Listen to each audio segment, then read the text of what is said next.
4 septembre 2012, Charlotte, en Caroline du Nord. Nous sommes à la convention du Parti démocrate américain.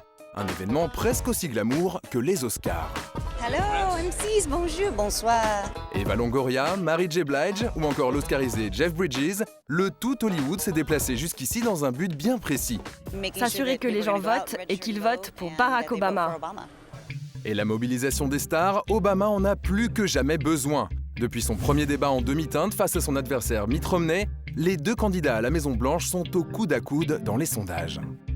Le résultat s'annonce très serré. Le plus important dans cette campagne, ce sont les célébrités, car tout ce qui apporte une part de rêve, une part de glamour à un candidat, contribue à son élection. Les stars feront-elles gagner Obama cette année encore? Rien n'est moins sûr. En tout cas, il aura besoin d'un peu plus que de strass et de paillettes pour reconquérir le cœur du peuple américain. 4 ans après son élection, le bilan du président sortant a déçu et l'Obama-mania des premiers temps est bel et bien retombé. Comble de l'ironie, certaines célébrités qui le soutenaient auparavant, comme Barbra Streisand ou Matt Damon, l'ont ouvertement critiqué dans les médias. Êtes-vous satisfait de la manière dont Obama a gouverné jusqu'ici? Non. Je crois vraiment qu'il n'a pas compris son boulot. Un désamour qui risque de lui coûter très cher, d'autant que Wall Street lui a également tourné le dos à cause de sa gestion de la crise. Du coup, pour gagner, Barack a tout misé sur les stars d'Hollywood, à la fois pour leur pouvoir de séduction, mais aussi et surtout pour leur aptitude à collecter des dons. Le plus important, après le glamour, c'est la galette. Parce que Hollywood sert à remplir les caisses des candidats. Alors, le champion du monde, c'est George Clooney. Entre Clooney et Obama, tout a commencé en 2006 avec l'engagement de l'acteur pour le Darfour. Depuis, ils sont devenus amis et s'affichent ensemble dans les médias. Un allié de taille, comme nous le confirme Jim Vance, l'un des premiers présentateurs de JT afro-américains de l'histoire. La force de George Clooney, c'est qu'il attire l'attention des gens. Si vous ou moi entrons dans une pièce et disons « j'ai quelque chose à dire », la plupart des gens présents répondront « et alors ?» Quand c'est George Clooney qui entre dans la pièce et qu'il veut dire quelque chose, les gens l'écoutent. Et quand Clooney décide d'aider son ami à lever des fonds pour soutenir sa campagne, il ne fait pas les choses à moitié. En mai dernier, il décide d'organiser chez lui un dîner avec des célébrités comme Salma Hayek ou Robert Downey Jr.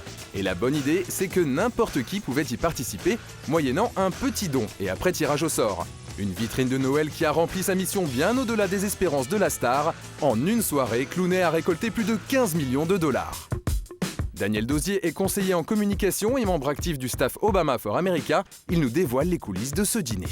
Ce qui est important à retenir, c'est qu'une grande partie, même je crois la moitié, est venue des petits dons, en dessous le seuil de 200 dollars. Bon, évidemment, il y avait des grands chèques.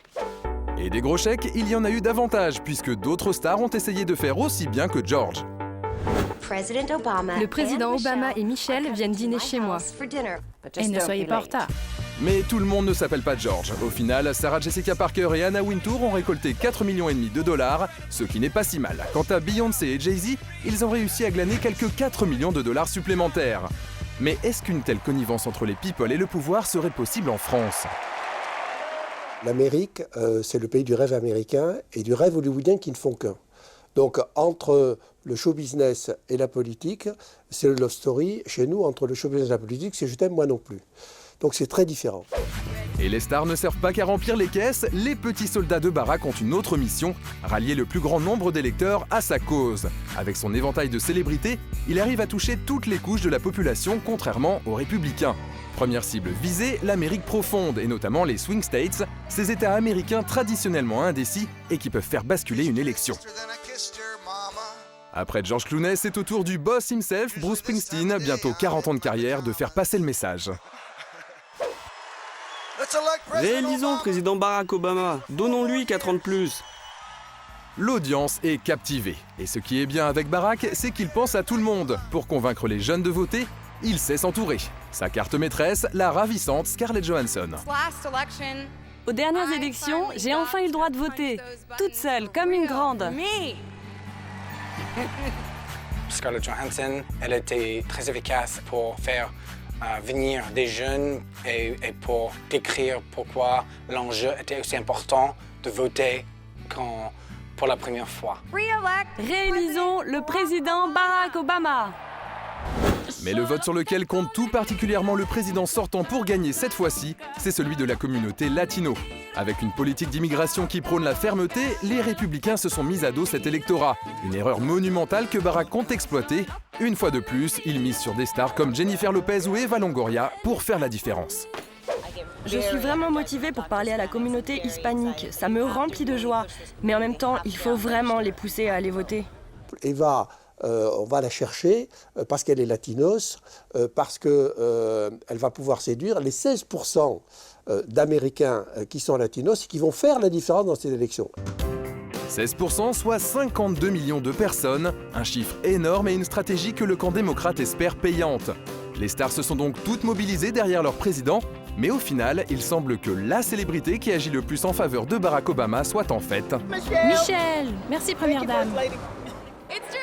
C'est vrai, on aime Michelle de tout notre cœur. J'ai toujours cru que Michelle était la meilleure arme du président. Elle est incroyable. Le président le dit souvent. Il en remercie Dieu tous les jours de l'avoir rencontrée. Elle peut lui rendre plus accessible, surtout au niveau humain.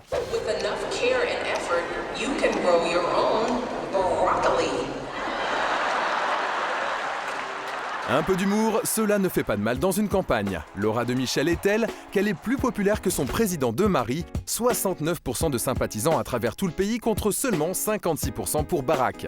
Avec elle, il espère cette fois-ci rallier le vote des femmes à sa cause, et pour parvenir à ses fins, rien n'est trop beau. Dernier coup d'éclat en date, un petit tweet amoureux pour leur anniversaire de mariage qui a attendri le monde entier en quelques secondes.